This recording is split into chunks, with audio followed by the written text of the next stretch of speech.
Well, the mother of all budgets right back in 1991 was it 1990? Went down as the mother of all budgets because it was a austerity on steroids. They slashed and burned.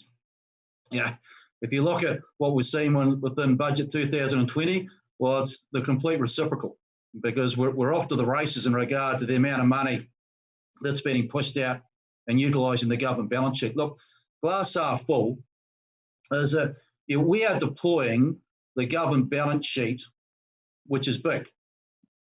Now, it's pushing an awful lot of money into the economy. They've extended the wage subsidy package, which I think is the right thing to do. They're trying to keep people in jobs. Glass half empty. When you load up the debt levels, which is what they're doing, net government debt is going from about 65 billion to 200 billion. That is a major tax on the next generation of taxpayers, and we're going to need to get on top of that sort of stuff at some stage. So the government does not have a bottomless pit of cash, but they're certainly out there trying to bolster the economy in the near term, which, my personal view, it's the right policy response, but just let's not forget, we're going to pay for it down the track.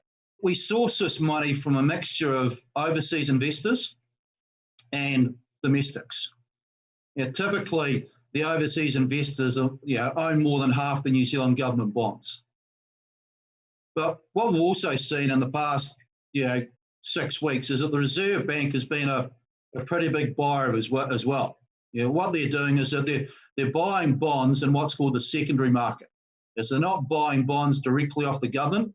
They're buying bonds off the buyers of bonds and giving them money back, and they'll go do something else with it. So the Reserve Bank is leveraging off their own balance sheet to, in effect, transfer money into other parts of the economy. It's what's called quantitative easing. I guess the danger here, and this is what we've got to be careful about, is that, yes, it's right to be deploying the government balance sheet, particularly to try to keep people into jobs. So this is why we have net debt down at low levels to start with, so that we can deploy it, utilise it during those tough times. But of course, you've got to be pretty careful how you utilise that, what you do, because we don't want to be subsidising an awful lot of industries because the taxpayer's on the hook. So once again, right strategy to be deploying the government balance sheet, but we need to be still pretty careful in regard to where that money goes, because of course we've got to pay it back down the track. The taxpayer's liable for this.